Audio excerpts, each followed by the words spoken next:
Hey guys, today we're taking a look at the new DC Multiverse Talon figure from McFarlane Toys.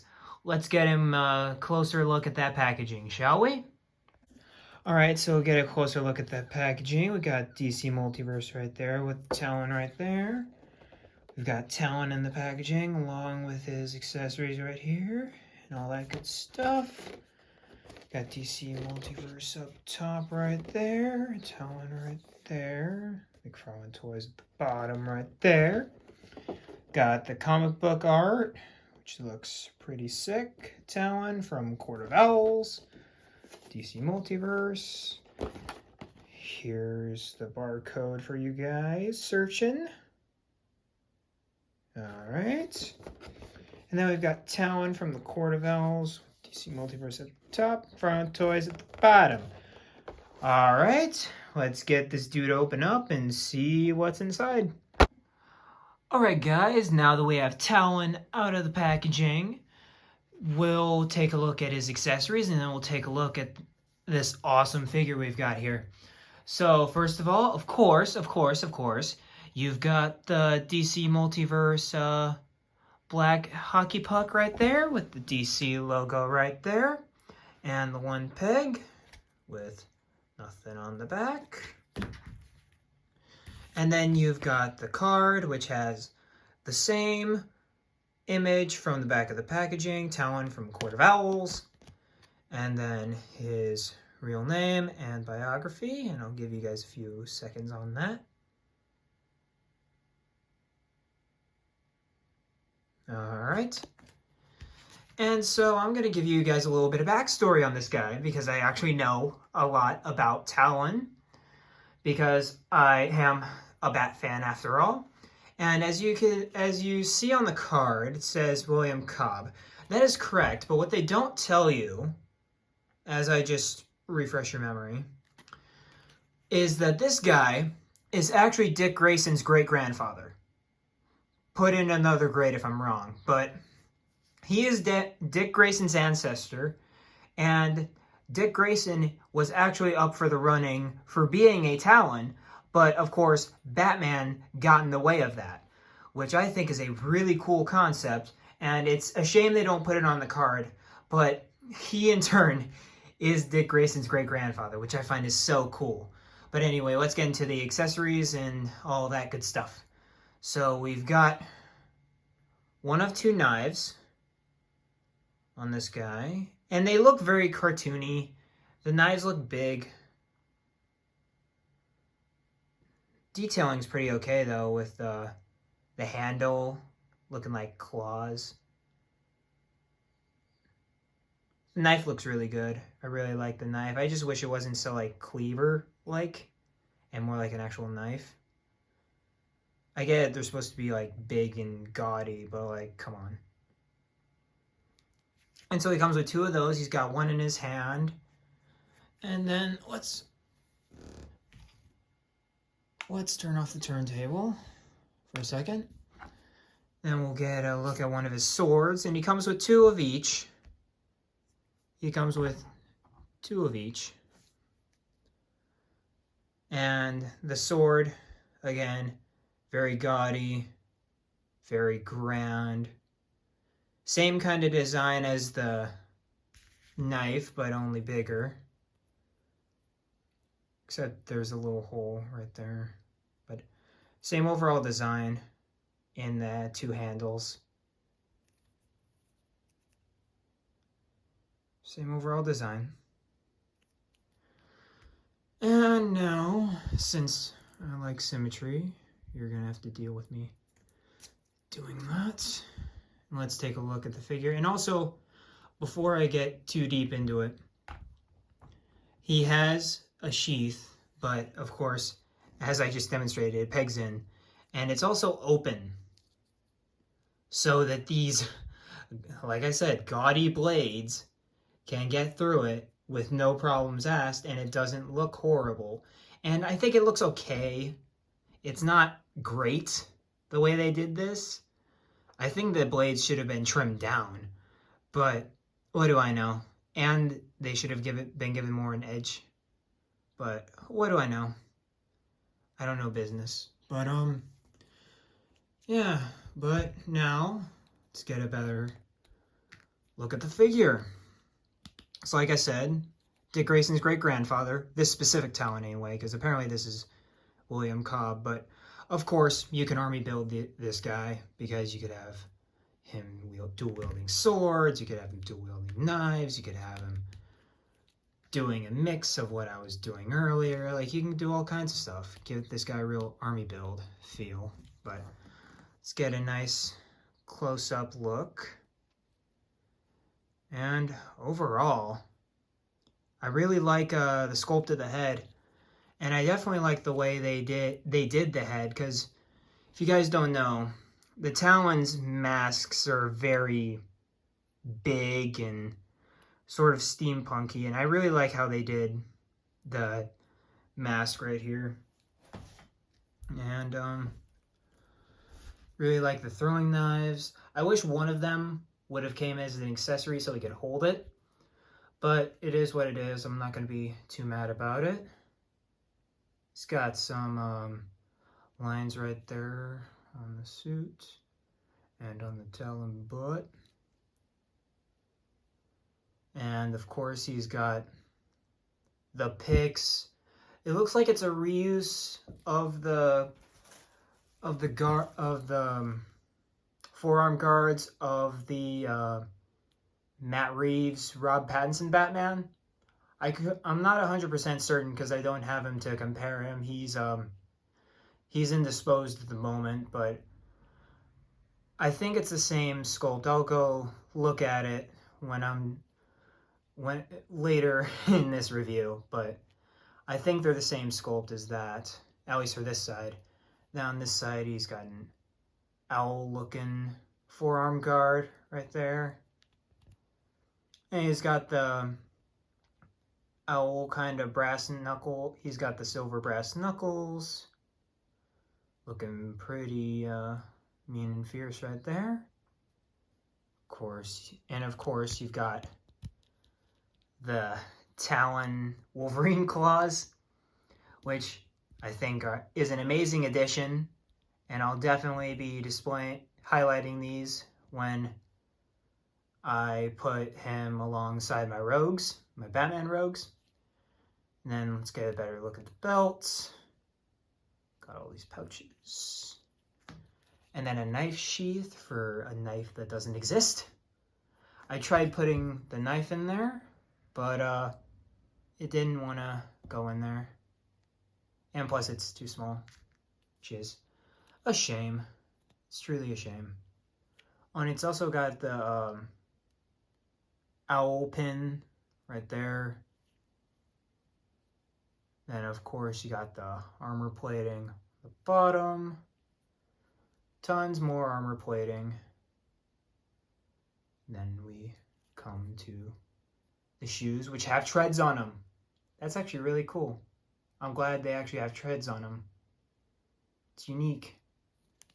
But overall, really solid sculpt-wise, without considering articulation at all. Just based off of like pure aesthetic. This dude is going to look pretty cool on. Let me see if I can. The strap does get in the way of the sheath a little, but it is what it is. That's gonna look cool. That's gonna look cool on the shelf. Yeah, it's gonna look cool on the shelf. It's gonna look real cool. But alright, let's get into articulation. So, as expected, his head does not move up. His head does move down a lot, but his head stops at level. And you're gonna actually have to use a lot of your. He looks like he's gonna have to slouch, and then you're just gonna have to have him stand up big and bold to have him actually look at you. Which that's a problem. I wish they could have totally had him look up, especially with this. I can't tell if the neck is rubber or if the neck's plastic. I think it's just a hard rubber, but still, they could have made it that much more flexible for more articulation. But what can you do? He's here to stay. But you've got the armpit joint right there. You've got good bicep swivel, really good bicep swivel. You've got double jointed elbows, which look all right. It's a thing they're going to have to keep needing to improve, but they look all right. And then you've got the ball hinge wrists. Go down and up. You can rotate wrist and you can rotate the hinge for it to go in and out. Then you've got the abs, which are really good. Holy crap. They look really good on this guy. You can go forward and back. You can't have him anime run like in the animated movie Batman vs. Robin. Several Talons in that movie are anime running, which is kind of unfortunate because that's what I base a lot of my poses on, is that movie, because that's their only like debut that isn't the comics. But like I said, is what it is. And then of course you have the McFarlane leg joints in there in all their glory, because you got thigh swivel right there. You can go out, forward about that much, back about there. It's got thigh swivel, like I said. Double jointed knees, which look better than the elbows. And then of course you have the same thing as the wrists, which is ball jointed ankles with ankle pivot, rotation, and toe articulation. Alright guys, it's size comparison time, and for our first comparison, we've got our boy Talon next to my boy Ghostmaker here, one of my favorite ninja figures. And overall, I'm really liking these two together. Probably going to do some articulated comic book art with these two, as you'd expect. But yeah, I really like these two together, and I'm excited to see what I can come up with the shorts. So take a look out for those when they come up, guys. And you can't have a Talon review without at least one Batman in the review. And this is the closest thing I could find to a new 52 Batman. So we've got the new Page Puncher's Batman over here. And that Batman's pretty short in terms for Batman. So I'll give him a pass. But for now, Talon's still taller than Batman. But yeah, these two look great together as well. I'll probably do at least one of Talon and Batman for sure, because obviously Talon's a Batman villain, so, and the Court of Owls are Batman villains too, so why not? And here is Talon, of course, next to the Wave 1, his grandson Nightwing over there, and you can tell how far they've come, especially with this Nightwing, because obviously the diaper is more hidden than Nightwing's, and the armpits are a little better, I do say, and a lot of the joints and stuff like that. You can just tell how far they've come looking at these two guys right here. It's just amazing how far they've come, truthfully. And of course, since they're both owl themed, I know you guys wanted to see them together. We have Talon over here, William Cobb, and Thomas Wayne Jr.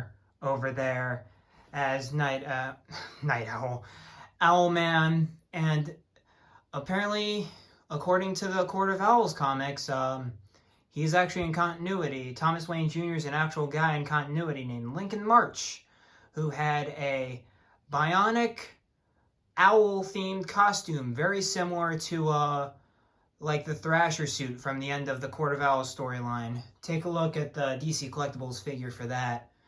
But yeah, owl-themed bad guys. But I could see these two totally interacting, and it could totally work. I would love to see Owlman be the leader of the Court of Owls. I think that would be a really good storyline someday. Absolutely amazing storyline. Alright guys, so that'll do it for this review of the DC Multiverse Talon figure. Hopefully I'll get my hands on Bane and Necron soon. Those are the only ones that I'm really looking for so far. I've got Asbat on deck for you guys, so that'll be the next video. But overall, he's a really decent ninja figure. I'll totally end up posting some articulated comic book art for you guys. But yeah, overall, really loving this guy. Very simplistic design. Not too much to mess up in terms of design. But I really love those Wolverine hook claws. I think that's a really cool touch. I wasn't too on board for them when I saw them in the promo pics, but now that I have them in hand, it's a really cool design choice. And also, for a long time, there haven't been treads on the boots. Guess what? There are treads on the frickin' boots now. That is insane. Like, I forgot to mention that the Liebermejo Batman has treads on his boots, but those are just like on the outsides of them. This guy has treads all the way through, so they're really stepping up lately. And I'm really excited to see that. And like I said, you can army build this guy. You could have thousands of Talons attacking the entire Bat family. You could have stuff like that. Like, this guy is such an army builder. Todd is so smart for finally releasing a Talon figure. And yeah, I'm not blown away by this guy, but I really like what they were doing here, and he was smart for releasing an army builder. And overall, I'm really excited for the rest of these figs going forward. I don't know what the production order for all these figures are, so I'm really excited for what they have moving forward. But yeah, guys, like, comment, subscribe, all that good stuff. Tell me about all things Talon, if there's problems with your guys' figs, whatever. I'd love to know more about the production of this guy. But yeah, overall, really solid figure. I really like him. Really good army builder. Can't say more than that. But alright guys, I'll catch you guys in the next video featuring Asbat, a 90s, I don't know what he was, but yeah, next video is Asbat, but I'll let you guys go. Keep collecting, guys. Peace.